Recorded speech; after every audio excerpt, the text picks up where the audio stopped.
How's it going, YouTube? My name is RoShawn. Thank you for tuning in again.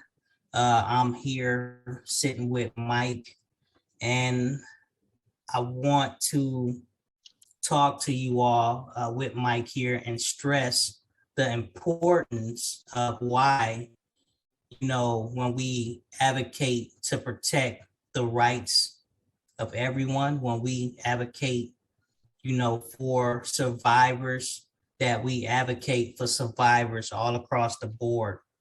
And advocating for survivors all across the board, we must know that sometimes those that experience false accusations that can overcome the accusations, they are also survivors.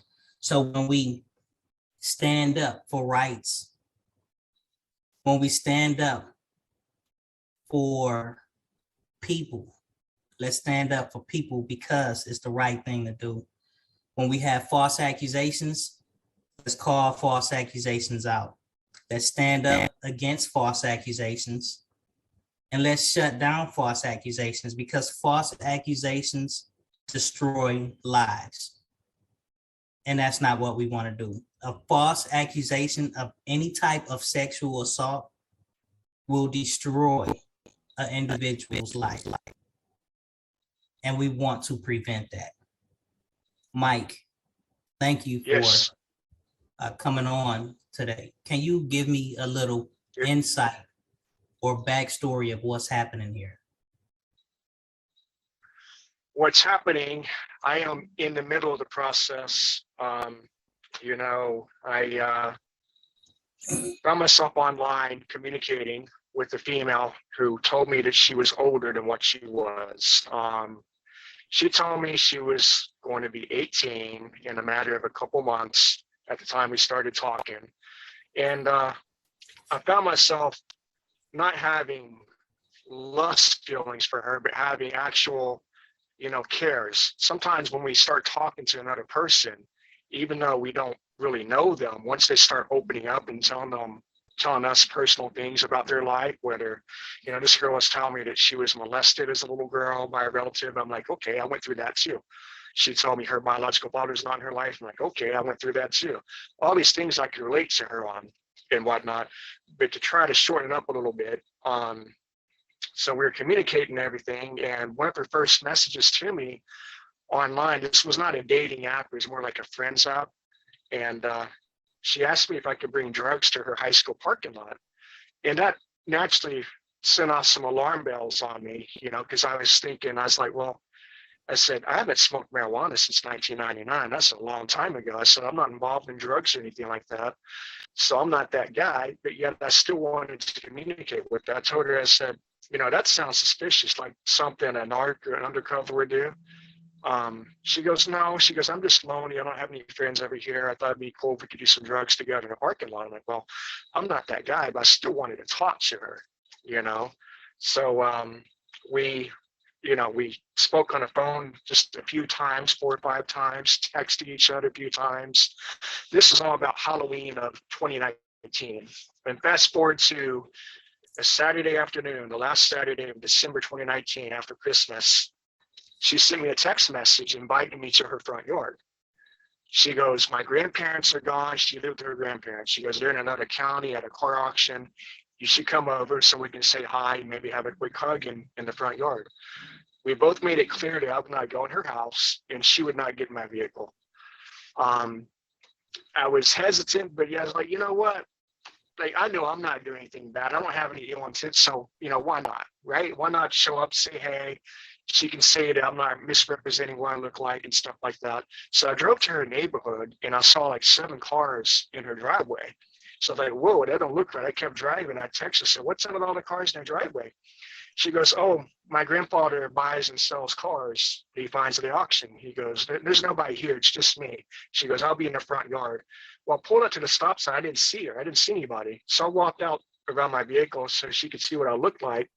And I got that bad feeling in the pit of my stomach. I'm like, man, this is, I know I'm not doing anything like necessarily bad, but I got to get out of here. So I took off and I left.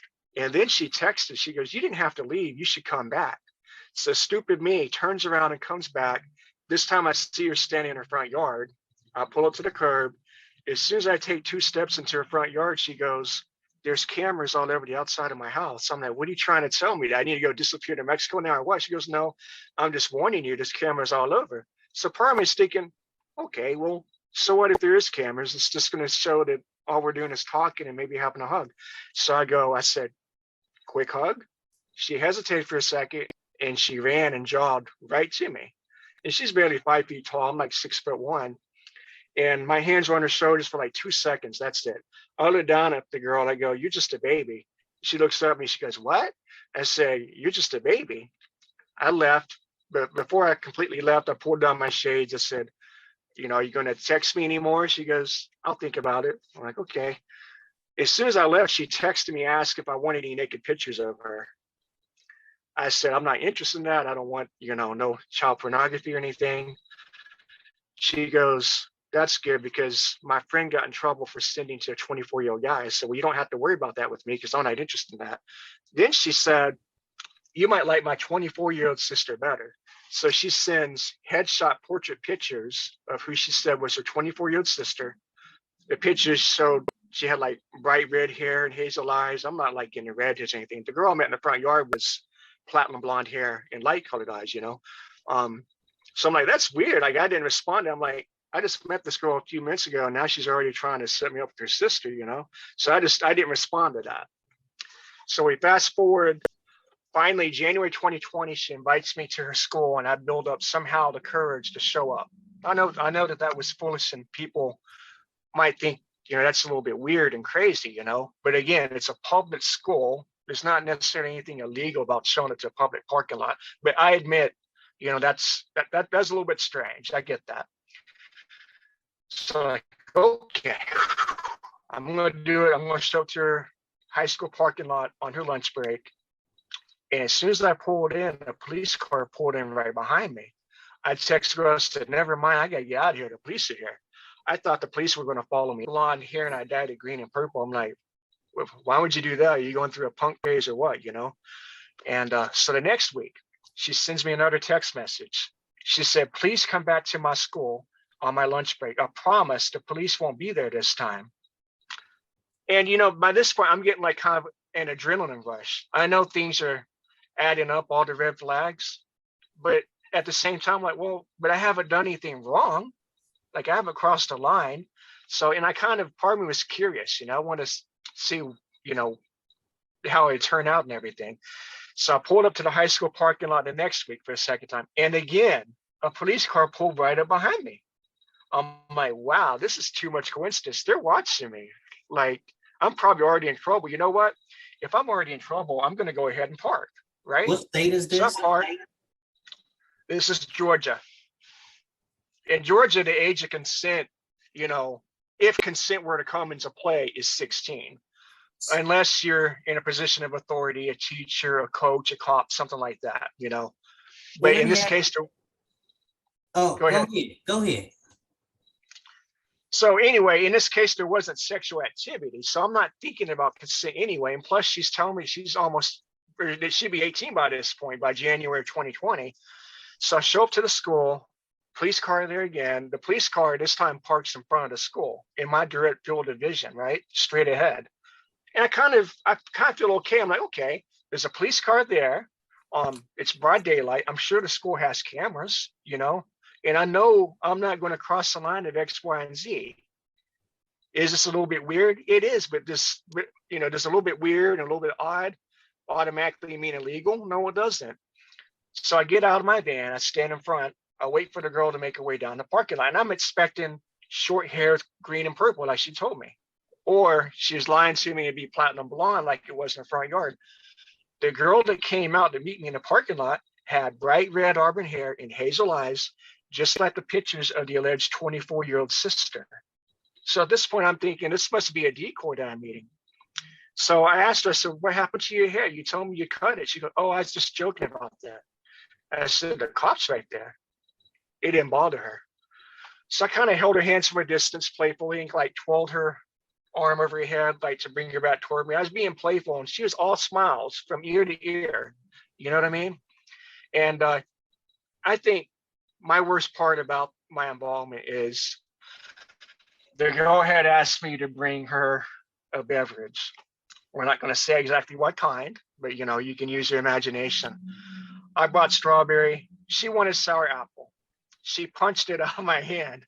Like I showed her, like, look, it's a can. I haven't opened it. I'm going to open it. I don't like alcohol, but I'll take a sip so you can see that it's not tampered with. As soon as I did that, she punched out my hand. Which, I mean, good for her. She did the right thing. I wasn't mad or anything.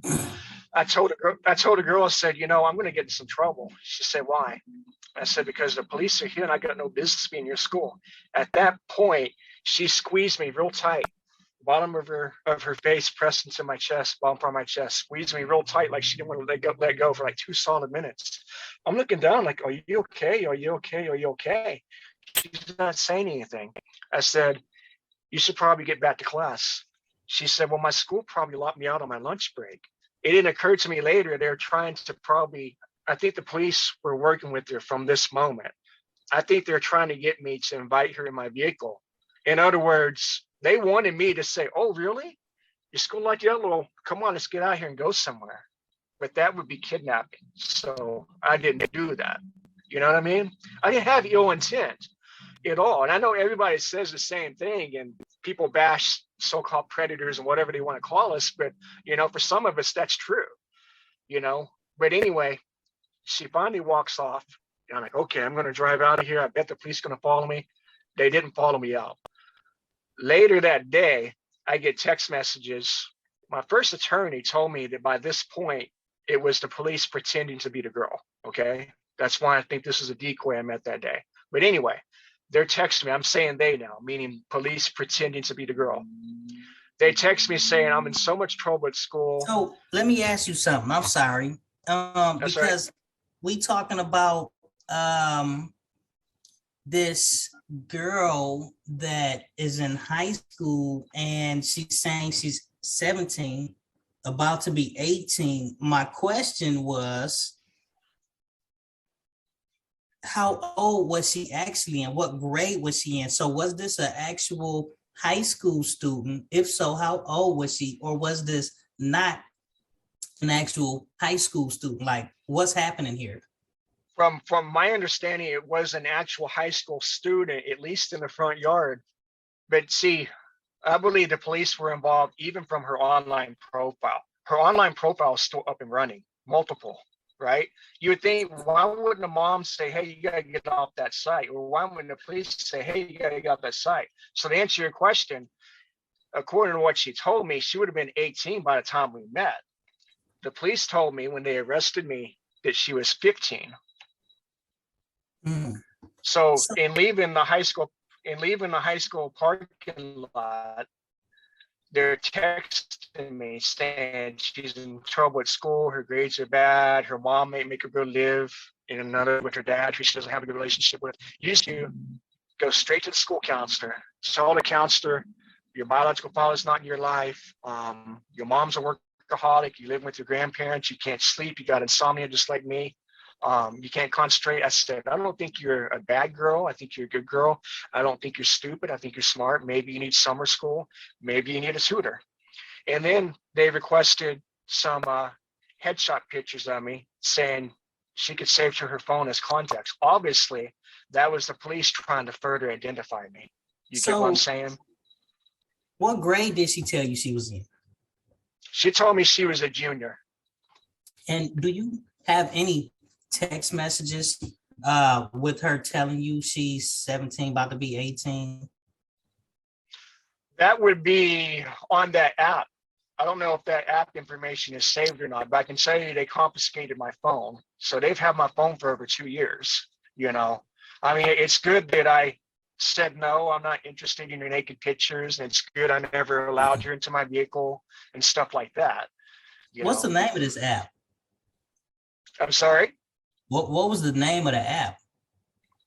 I can't recall. It was something friends something.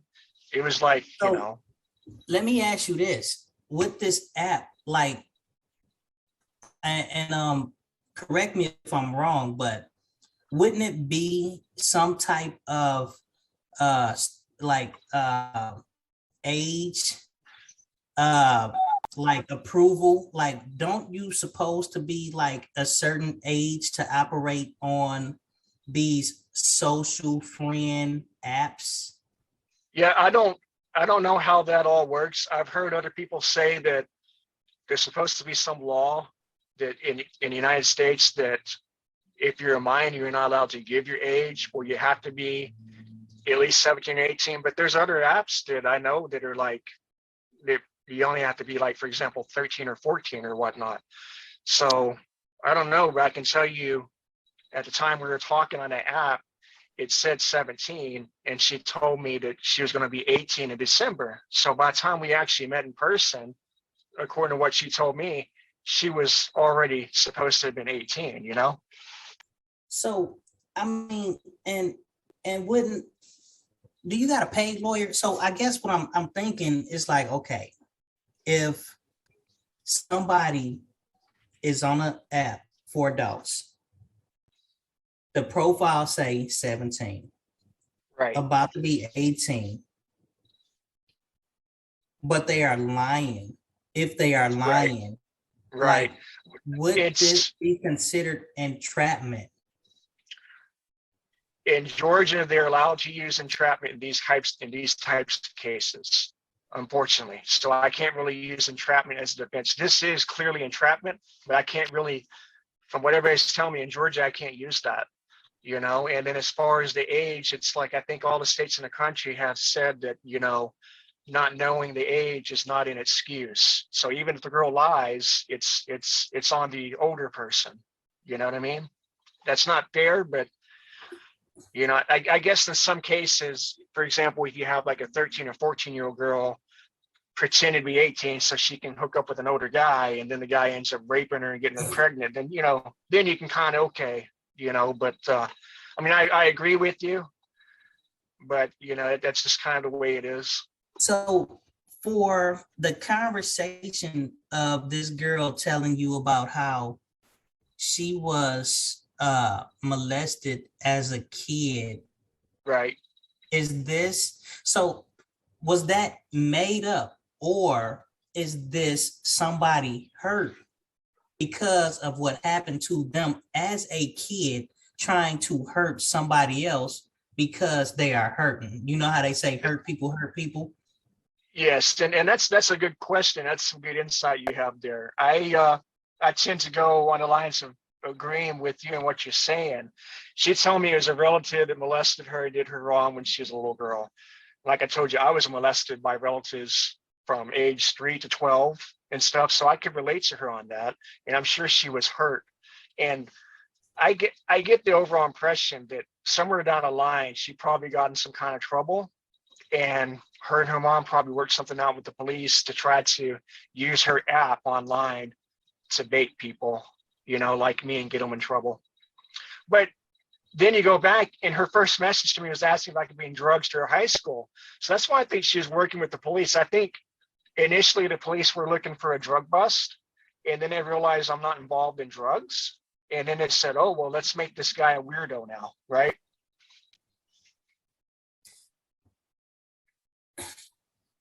It seemed like, you know, listening to you, it just seemed like somebody is online fishing to figure out what they can find on somebody just to get somebody in trouble, regardless of how to get them in trouble, just trying to figure out. Like, I mean, okay, so it went from getting you over to a house, trying to get you to a Right. house, telling Outside. you she's a young adult. Right. The legal age of sex in Georgia is 16. She's telling you she's 17, which means she's legal, about to be 18. Then she's telling you about all these problems and issues that she's having at home. Right. But overall, I mean, so I'm still confused on if this is a police officer or just somebody trying to get you in trouble. I'm confused as well. That's why I think the only logical conclusion is that if we tie it, her online profile, if we tie that together with the police in Bay. So what is your charge? Because What are they trying to charge you with? Yeah, so let me start rambling on a little bit more for you, if you don't mind. Right. So they got my pictures. She said she's going to save them to her phone as contacts of me. But that was the detective pretending to be the girl at that point. So that's probably a decoy I met in the high school parking lot. That's what I think. Then the next week, I get an iCloud message telling me that her mom confiscated her phone. And then the end of January, I was making deliveries. I was out in Phoenix, Arizona, and I got a text message from a number I didn't recognize telling me it was her, that she was using her friend's phone to contact me. And this is when things get weird. And this is definitely my first lawyer told me that this is definitely the detective pretending to be the girl, saying things to me like, can I run away or travel with you? I said, no, that's kidnapping. They said, would you ever have sex with me? I said, you're not old enough, even though she would have been legal. She would have been 18, but, I'm looking at it not just from a legal standpoint, also from our difference in ages and stuff, And I was skeptical because I believe that I was already had in my mind at that period in time that I was already communicating with the police and they were on me, so I was trying to be careful too. And that's written in the report. It says Michael used evasive techniques and stuff, whatever, like, not like what you guys use to entrap me, right? And then they go, I just bought a brand new vibrator. I'm playing with it right now. Where you parked that? I'm like, I'm in a Walmart parking lot. It didn't occur to me until later that they were trying to get me to engage in sexting. What they wanted me to say was, oh, really? I want to see. Show me a picture. But that would have been child pornography. And it didn't cross my mind because I wasn't thinking ill intent or anything like that. For me, it was more of having somebody to talk to and relate to when I'm making deliveries and stuff like that. I thought maybe I could be some kind of role model. And I failed miserably in being a positive role model for this young person. So that's when things get weird. And then as I told them, I called them out and I said, look, you're going to have to try harder than this to fool me. I said, you're acting just like a police or undercover. They go, no, it's me, Mikey. Come on, you know me. I like you. I'm sorry, it's me. They're like, when's your next stop? When are you going to be back in town? All these questions. It's like an mature adult talking to me, not, a high school female, 17 or 18 years old. Long story short. So I get back to Georgia, February 2020. They, pretending to be her, text me saying, I need another hug. It hurts not being around you. I'm like, why do you want to be around an older guy? They said, I really like you. I said, why do you like me? They said, I like you and your sexy face. I said, I'm not sexy. I'm ugly. They said, well, if you don't want to talk to me, you don't have to talk to me. That made me feel bad. Then they said, look, my friends and I are leaving high school on lunch break to go eat pizza, like 10 miles away from high school. So again, you're thinking, okay, they got to be at least old enough to drive. They have to have a driver's license. They got to be at least 16 or 17. If they're leaving high school on lunch break to go 10 miles away to eat pizza somewhere, I ignored it. An hour goes by. They asked me if I was going to chicken out. So I said, how long are you going to be there? They said 20 minutes. I said, okay, where are you going after that? They said, I'm going back to school with my friends. So I'm thinking, okay, no harm, no foul. Like, I'm not taking them and transporting them anywhere. It's not my fault they're skipping out on lunch break, right? I did that when I was in high school. Go eat pizza somewhere, Chick-fil-A on lunch break. I mean, that's no big deal.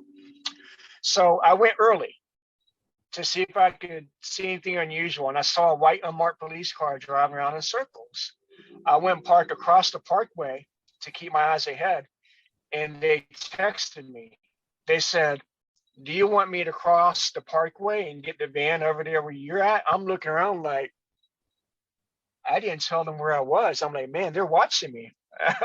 I said, I can't believe this is happening to me. I said, no, I don't want you crossing the parkway. That's dangerous. And you cannot get in my vehicle. I always made it clear she can never get in my vehicle. I said, look, I'll just cross the parkway where you want me to be. We can talk outside in the parking lot. I was thinking, you know what? This would be a good chance for me to tell the girl, look, we can't talk anymore. Maybe in a couple of years or something, we'd be friends. And I was thinking, I'm probably going to be meeting the decoy. You know what I mean?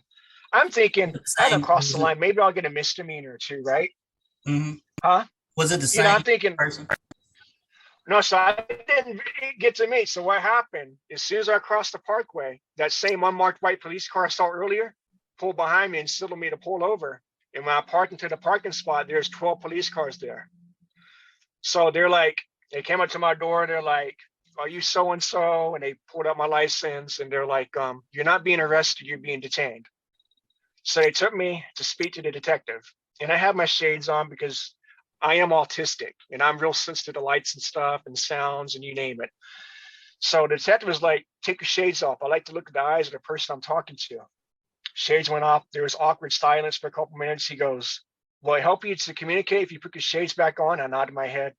So the shades went back on. And this is important. So listen, he goes, "All right. So what happened when you met? Where'd you met? Where'd you meet? You know, yeah. I said, "I never touched her. She was never in my vehicle." I said, "All we did was hug." He said, "What about a kiss? Was there ever a kiss?" I said, "No." He said, "There's never a kiss?" I said, "No." He goes, "Well, so at some point in your communications, you said, perhaps your communications became more sexual in nature." I put my head on a desk and requested an attorney. They came in, put me in handcuffs, said, "You're arrested." The initial charge was enticing a child. They said she's 15. So I went to Suicide Watch, transferred overnight to the county jail and Suicide Watch, bonded out on credit cards.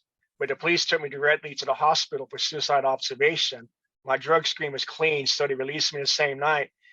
And I called some attorneys the next morning. They're like, look, they're like, it's one charge, they're like, it's not an aggravated offense. You didn't kidnap anybody. You didn't force anybody. It's not rape. You didn't illicitly touch anybody. It's, you might get a year. You might get more. You might get yes. You might get less. But they said, look, oftentimes in these cases, they end up adding additional charges. So I went back to work. And 10 days later, I'm scrolling down Facebook, my news feeds, and somebody posted my mugshot. It said 6 additional charges, including molestation.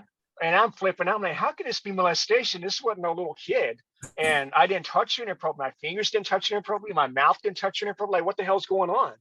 My sister the next morning texted me saying she's checking up on me. I knew that meant that she found out about the additional charges.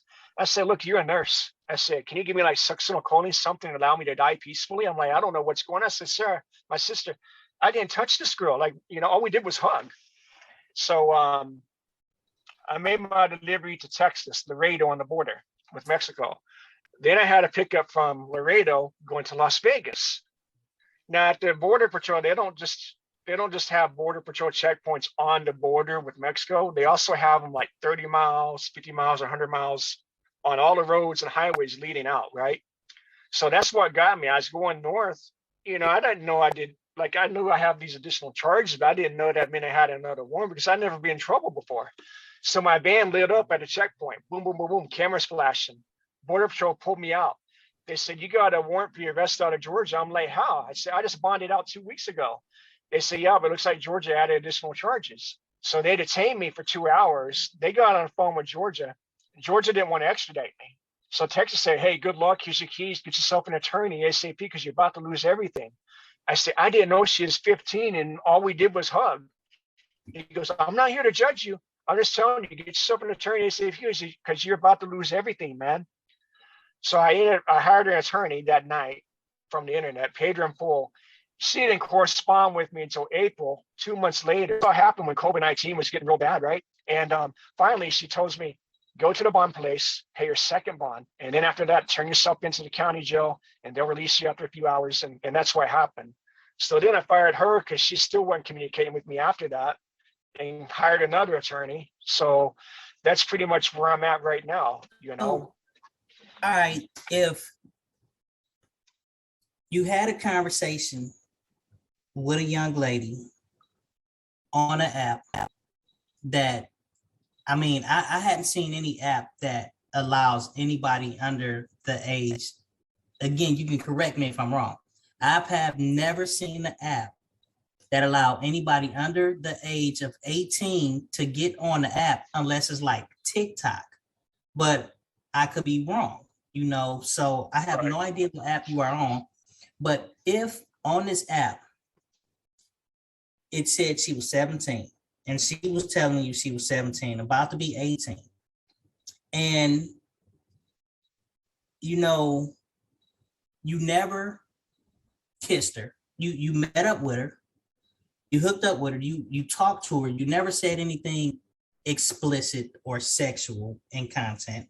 If you never touched her inappropriately, if she never got in your van, if you never ran off with her, you know, if y'all never had any type of sexual encounterment, Oh, how did what grounds are they charging you with enticing a child and the yeah. additional charges? Well, And how do let you feel me about it? Do you think that you can beat this? let me tell you what some attorneys told me in regards to enticing. They said, you know what? It sounds to me, Michael, like you're not the one who did it enticing. It sounds like she or they did the enticing. In other words, enticing requires movement. For me to entice somebody, I have to say, hey, come meet me outside and I'll pick you up or something. I have to get the girl to move. They're saying the girl invited you to the front yard, and the girl or the police invited you to the high school twice, and then the police invited you to the parkway to ultimately be arrested. So they're kind of arguing that.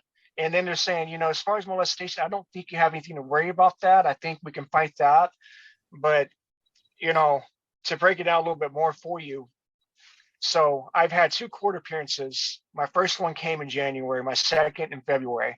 In January, my attorney was over an hour late, but I got to go with him to his office and we got to review the girl's testimony. She had like an interview at the police department with like a counselor and to ask all kinds of questions, how we met, what happened and stuff. This is what she said. Apparently she got in trouble at school, unrelated to me. Her mom goes through her cell phone and says, "Who's Michael?" At that point, the girl exaggerates the story to try to minimize her from getting in trouble. She said, "Oh, he's just a guy that I met at the high school football game." Well, we never hung out at a high school football game. She's just trying to prevent her mom from knowing that she's talking to an older guy so she wouldn't get in trouble. You see what I'm saying? So the mom didn't like that answer. The mom turns the phone into the police. And then the police start communicating with me, pretending to be the girl. What the girl told the police in the video, I watched it with my attorney. She said everything I'm telling you, that we met twice in her front yard, but she says that I texted her asking if I could come over, and that's not true. And she says that we met in the corner of her neighborhood. That's not true. She texted me saying, "You should come over to my front yard because my grandparents are gone at an auction." And when I get to her front yard, she said, "There's cameras all over the outside of my house." So there's no disputing that. And, she says that we just had a quick hug with my hands on her shoulder. She says we met in a high school parking lot and that instead of punching the can out of my hand, she says that she spilled it on my shirt, but everything adds up, except in the video, she says that at the high school parking lot, which I think was a decoy, she says that she gave me a quick peck on the lips. That's her quote. Quote, "I gave him a quick peck on the lips," unquote. In Georgia, that is grounds for molestation. In Georgia, so is simply hugging somebody under the age of 16. In Georgia, has 2 different kinds of molestation. They got aggravated, which means you put your fingers or your mouth somewhere it's not supposed to be. I'm not charged with aggravated. I didn't do anything like that. But they're saying it can be a text message, it can be a picture, it can be a hug. When you was hugging her and met up with her, what age did you presume this young lady to be? 17 or 15? When did you get wind of 15 and not 17? I didn't get wind of 15 until the police told me and said enticing a child. She was 15 years old. But when I met in her front yard, I was a little bit skeptical because honestly, she looked like a Barbie doll. Platinum blonde hair and light colored eyes and short and petite.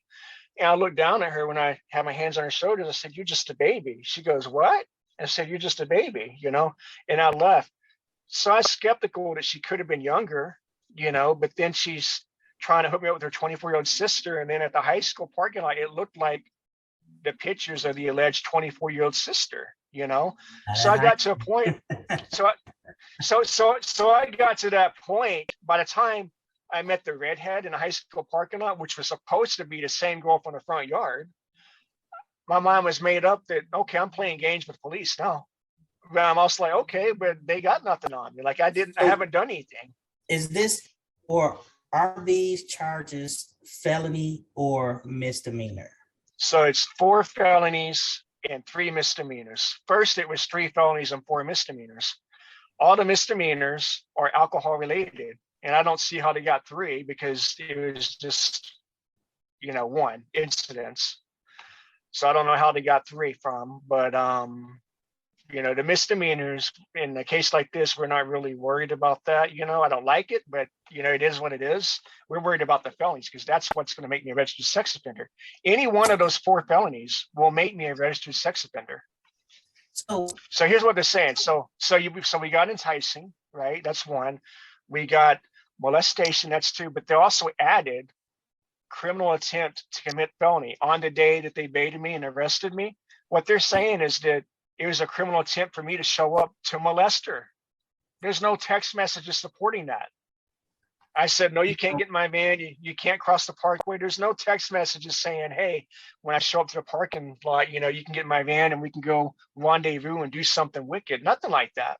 So that's something that they added, but they also took off one of the misdemeanors. They initially had a misdemeanor of illicit electronic communication with a minor. Somehow they took that one off.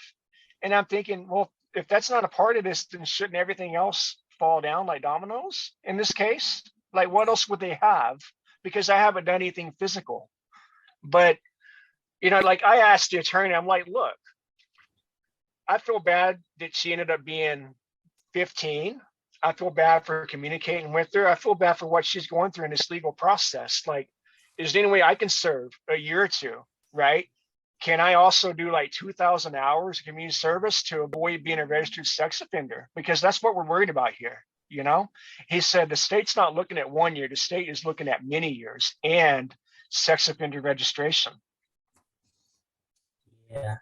And Mike, I do want to thank you for taking the time out to talk to me. We are running up on time. But before I do close, I do want to say, because like from what I hear, it appeared that you were on a site. And again, I've never seen any site that welcome anyone under 18. I know 17-year-olds are on these sites and 16-year-olds, but I've never seen any site that actually welcome anybody under 18 unless it's TikTok. And again, I could be wrong, but I've never seen it. Yeah, well, it's not TikTok. If it's not TikTok, it's not Snapchat, it's not Facebook, it's something else. So my thing is, for young women, my message to young women, young girls, young women, young adults, young people that's under the age of 18, please stop lying about your age. If you are underage, please stop pursuing older adults and lying about your age.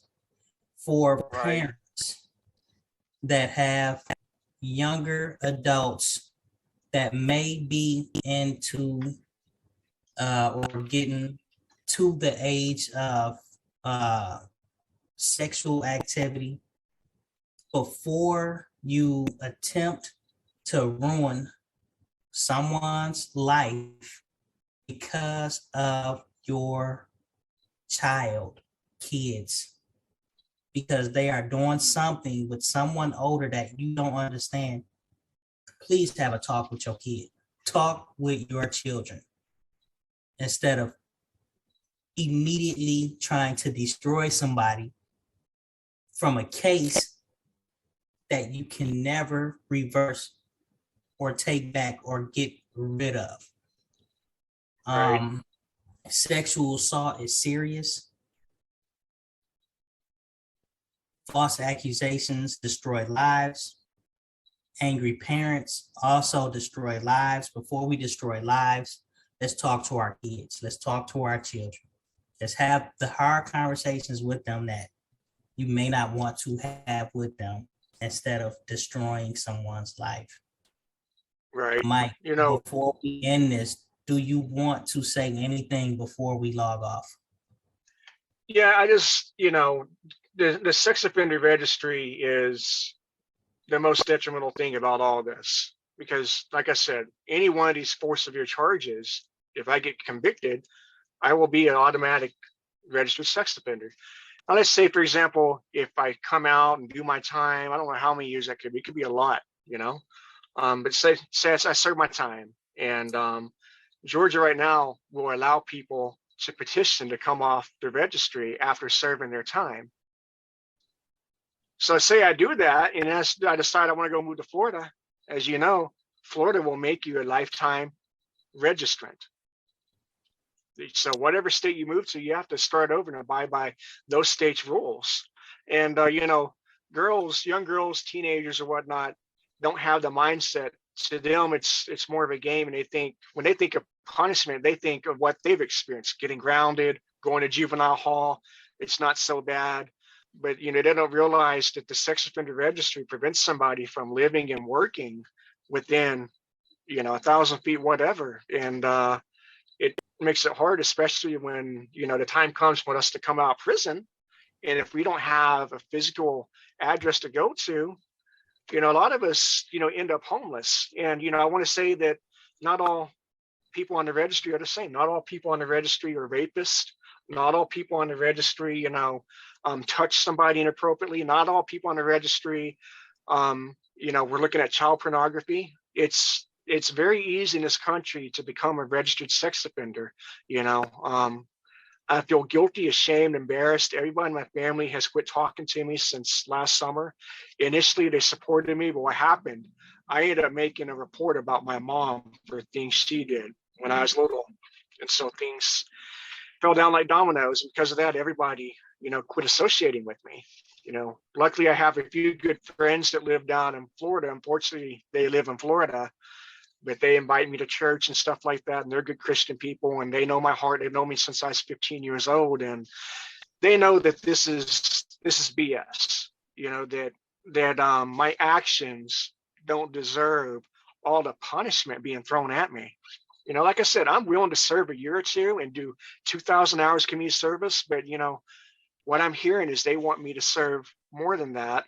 And stupidity and stupid choices do not automatically mean that you should win, stupid prizes for your stupid choices that far outweigh your actual involvement. What if I was an actual monster, an actual predator, and kidnapped her and assaulted her? Meeting me was probably better than, meeting a lot of people out there. I can tell you that. So, I watched your videos, and I appreciate where you're coming from, and I feel bad about your situation. You don't deserve to be in that situation at all. That's been so long ago. There's only a 1-year difference. That's a travesty, man. And then, half the countries around the world, if not most countries around the world, it's not even most states in this country, that would not be illegal. It's pathetic. It's not right.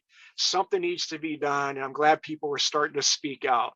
And I hope, you people, anybody wants to reach out to me for some moral support or whatever, feel free to do so. I'm straight up. I'm a straight shooter. And, this is really, really hard. I get it. I understand. Thank you, Mike, again. You stay tough, hang in there. I'm hoping the best for you, like, honestly. And for those of you that's watching, prayers. Also, if you don't know who I am, go ahead and pick up my autobiography, Stolen Identity. You can get it on Audible, any Audible platform, or you can go to the Pure Justice website. That's www.purejustice.org. Go ahead and get my autobiography, Stolen Identity by RoShawn. And again, lies ruin lives. So please just, be true to who you are. Stop lying about your age. and for parents, stop ruining people's lives because of the actions of your children. Have the hard conversations. The registry ruins lives forever, and we do need some criminal justice reform, some registry changes to the system. Until then, we're going to keep advocating. We're going to keep sharing our stories. And again, thank you, Mike. Thank you, RoShawn. Peace out.